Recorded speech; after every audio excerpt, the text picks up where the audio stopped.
I pray that the words of my mouth and the meditations of our hearts be acceptable in your sight, O Lord, our strength and our Redeemer. Amen.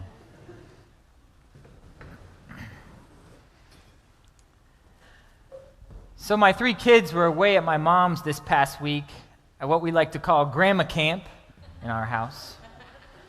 Now, Andrea, my wife, she was very sad that they were gone the whole week, and Andrea was very sad that they were gone the whole week. I miss them, don't get me wrong. She's right back there. I didn't know she was serving today when I wrote that in my sermon, by the way, Maya. I was happy to see them when they got home yesterday. I'll miss them. They're good kids all the time, most of the time. But I'll be honest, I enjoyed the break from our normal routines, and from having to run them all over creation to camps and pools and appointments and whatever else. I had this gloriously mind-blowing experience of just walking out the door of my house and walking to my car and getting in it and just driving, all right? No begging, no crying, no reminding, no weeping and gnashing of teeth, trying to get them all to go somewhere. But what I like most about my week is I had a little bit of time, actually, to do some other things. And one thing I told myself I was going to do is I was going to catch up with some people from my past, a few old friends that meant something to me. And one of them was the senior pastor, or the rector, we would say, from the first church that I served when I got out of seminary. He was a wonderful mentor and teacher for me when I was just a baby priest and really had no idea what I was doing. Frank is his name. I was going to say was his name. Frank was and is his name. And when he retired a few years ago, he volunteered to teach at a Lutheran school part-time in South Sudan a few months a year. It was a school that he and I and others, of course, as well, along with a young Anglican priest named Matthew, who was one of the lost boys of Sudan, if you know what that is, and he lived in our town at the time. Well, the group of us helped start this school. And Matthew is there now, back in South Sudan, helping to run it. St. Luke's Theological College, it's called, named after St. Luke's, which was our church at the time in Michigan. So I called him, and of course I had to ask, how are things in Sudan? I said. Even as I kind of braced myself for the inevitable answer that was coming, terrible was his response. Worse than usual, actually. 950,000 people displaced from their homes by war and violence. 65% of that crowd is 18 and under. And Frank, who was a teacher there, went on and on with more and more statistics and all the stuff that is so terrible about it. But the hardest thing was, he said, and no one is paying attention. No one seems to care. Now, it's something we hear a lot in our world today, and my only response to Frank was, I'm trying to. But even as the words came out of my mouth, I knew it was weak and a half-hearted response at best. Thankfully, Frank was kind enough not to call me out on it like he would have when I was younger. Because the truth is, I haven't been paying that close of attention.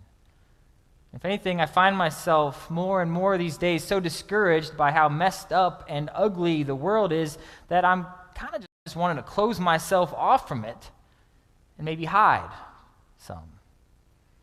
It's so overwhelming, it's hard not to just become numb to it all after a while. Wouldn't you agree? We wonder that, with all this evil in the world, what could we even hope to possibly do about any of it at this point? What difference would we actually be able to make, and so why even bother?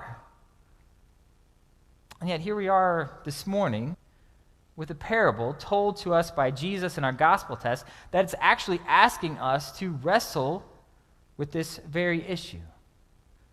I guess he isn't interested in letting us hide from this reality.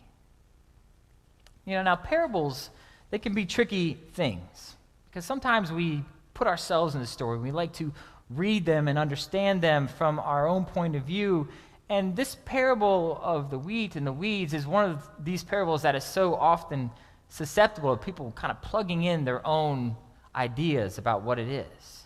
This parable, people say, well, it must be about eternal judgment. It must be about heaven and hell. And it must be about this difficult question of, why does evil even exist in this world? And people, we want to know that. We want to talk about that. But the hard truth for us is that the question of, why evil exists in the world, why do all these bad things happen, why do we have diseases and violence, all of that, why is that here? The truth is we don't fully and can't fully understand why. It's beyond the power of our tiny brains to know. And ultimately, I guess I would say I'm not really sure how much it matters. I mean, maybe it's enough just for us to simply acknowledge that, that is the way the world is. Sin, brokenness, evil, they're part of our daily lives. Everything we see and around. I mean, they exist in this world. They exist in our communities. They exist in our households. They exist in our churches. They even exist in our own hearts and our own minds. And all of these things, the brokenness and the sin, what has happened because of that is things aren't what they should be. And things aren't what they could be. And because of that, there's a lot of hurt and frustration in us as a result of this. Hurt and frustration that, we wanted things to be a certain way, and, something happened, and we want to do something about it, but we just don't seem to be able to. But you see, it's that spot right there that this parable this morning can actually help us. Because even if it isn't about, why all these bad things happen in the world or why evil exists, what this parable is about how we can respond. How we can respond in our lives to that sin and that brokenness and that evil that's everywhere. And yet what we learn in this parable this morning might actually surprise you. So a farmer had a field, Jesus said, perfect, pure, ready to produce nothing but good grain, but in the night an enemy came and sowed seeds among the wheat that had already been sown. And when the wheat came up, so did the weeds, mixed in together. And so the servants who worked out in the fields all the time, they came to the master and they said, "Master, didn't you sow good seed? I mean, look at this. Your fields, they have weeds growing in them everywhere." Now later, Jesus went on to explain, he would say that the fields were like the world. Weedy, corrupt, a mess, basically, as a result of the sin that had infected it. And the wheat, the fields, the world, they were definitely not the way that God created them to be. And as a result, the servants are like us, they're frustrated and they're upset about this. They're upset about what has happened to them and to their world and the things they've worked so hard for. They're upset and don't know why it was meant to be this way. So upset, in fact, that they're ready to do something about it. Because for some reason they think that they are the ones to sort this all out and make it right. And think about how often we try to do that in our lives as well. When we are feeling especially hurt or outraged or angry, like the farmhands in the story, we think it's our job to go out into the world and rip up all the evil by the roots, wherever it is around us. We think it's our time to take matters into our own hands, to tell others what's right and wrong, and who's in and who's out, and who's good and who's bad, who belongs and who doesn't. All in the name of making things right in the world. I mean, surely that's what Jesus wants from us, right? That's what he wants us to do. But in this case, what we would expect the master to say is exactly what we do not get. We'd expect him to say, yeah, absolutely. Get out there and, pull the weeds as much as you can. Just start grabbing stuff and making a mess and, ripping it all up. Get that terrible stuff out of my perfect and pure world. But that's not what he says, is it? Instead, he actually says, no, wait a second, hold on. Don't do it. Leave it alone. Let the wheat and the weeds grow together until the harvest. But hold on a second. If this story really is, as Jesus says, a story about evil in the world and God's response to it, then what Jesus is saying is that God really doesn't have any immediate plans to uproot all the evil and sin and hurt that's around us, amongst us. God's plan for now is to just let it be. Which seems a bit strange, doesn't it? But yet that's what Jesus is saying. And here's why. When the servants volunteered to pull up the weeds, the master says, no, don't do it, because in gathering them, you would pull up the wheat too. In other words, you do more harm than good. And notice that he doesn't say you could pull up the wheat, but that they would pull up the wheat. Because that type of weed that is sown, that it's talked about in the story, if you dig into this text a bit, it's a very specific kind of weed. It's known in that region of Palestine as darnel, and it's an annual grass that is long and slender and has these bristles, and in fact, it looks very much like wheat. Especially in the early stages, it's almost impossible to tell which one is the weed and which one is the wheat. And so it would be very easy to make the mistake to think that the darnel is actually the wheat. And not only that, when they're sown together and grow up together, they're so tangled together that if you started to just rip them up, you'd basically ruin the entire harvest. So leave them, Jesus says. But we weren't, again, expecting that. But really, when you think about it, stop and think about it, this message from Jesus shouldn't be all that surprising to us. After all, think about it. We realize that sometimes when we are trying to fix a problem, what happens? We end up just making it worse, don't we? All too often, our actions end up having negative consequences, even if when we started out, somehow we had good intentions, and we meant to do something the right way, and yet somehow things got all messed up in there, and somewhere went very wrong. I remember one time when I was fairly young, and I heard my dad in frustration say, that something was wrong with the riding lawnmower, that it wouldn't run for some reason. Now, I didn't know what was technically wrong with it, but I could tell even at that age that it was really bothering him. And so when he left and drove somewhere shortly after that, I decided that I was going to try and help by getting out my tools and fixing the lawnmower. All right?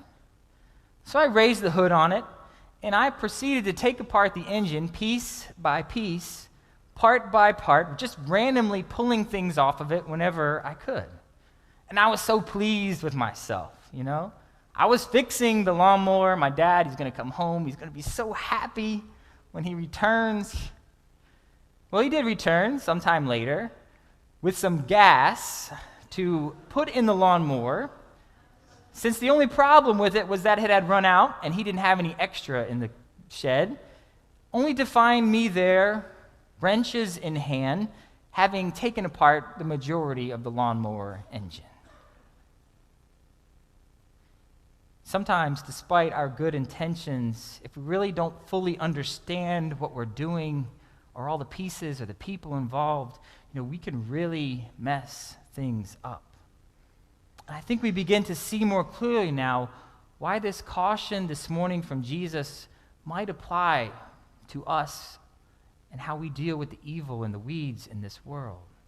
Sometimes it's very hard to tell the difference between the good and the bad around us. And so when we just start pulling, thinking we know exactly what we're doing, we might be pulling up weeds. We might be making things worse than they already are. Think about how many churches have gone through this process where certain people think that they need to identify and get rid of weeds, only to realize that they pulled some wheat and ripped up and made more damage than was already done. How many families or groups of friends hit rough times because someone felt the need to weed out what they judged to not be the good stuff or the right stuff? And really, I think all of this directs us to what ends up in the end being the main point of this parable, and that is that we should leave judging who is evil and who is good, who is right and who is wrong, who is in and who is out. We should leave all of that judging to the only one who is actually qualified to make that judgment, and that's God. I mean, we certainly aren't. And trust me, we don't want that job. Human nature is always going to tempt us to want to judge other people, to decide for ourselves, again, who's right and wrong, and to try and do something about it, or make our opinions known. But through this parable, Jesus is reminding us that that just isn't our job. It's the Master's alone. Doesn't mean we don't have a job. Doesn't mean we should just tolerate evil in our world and in ourselves. I mean, Jesus doesn't accept evil in the world as it is or in us, and we shouldn't either. He just takes a much longer view on it. And Jesus says the time will come eventually when the weeds that are in all of us and in the world around us, they'll be burned away, leaving only the good things that we are in Christ. And that's what's meant when the Bible talks about, how we will be made into a new creation and uses the word and the language of fire. It's meant to be a refiner's fire, to burn away what's bad and to leave the new creation, what was always meant to be there, the way God intended us in our world to be. I mean, so the end time, it's not something to fear as much as people try to push that onto us. It's actually a time when you and I and this whole world will be made whole again through that love and that mercy and that forgiveness of God, and we will become what God always wanted us to be. And as workers in the field, as upset as we may be that there are weeds growing around us, including in our own lives, we should spend our time and energy between now and then on more important things. Trusting that our lives and this world are ultimately in the hands of God, who promises to make all things new. And what that does is it actually gives us a certain amount of freedom. We don't have to worry about the big picture, the big things. I mean, we're not going to defeat evil. We're not going to stop sin in the world. We're not going to overcome death. That's God's job.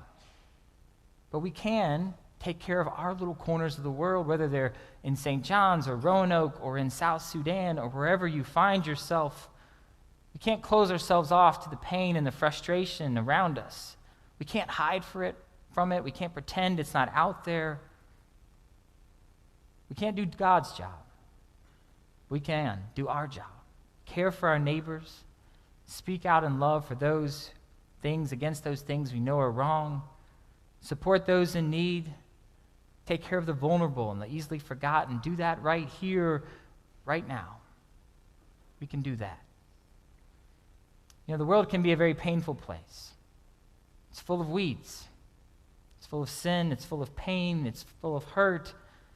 And yet, we wait patiently, knowing that God's redemption will make everything right.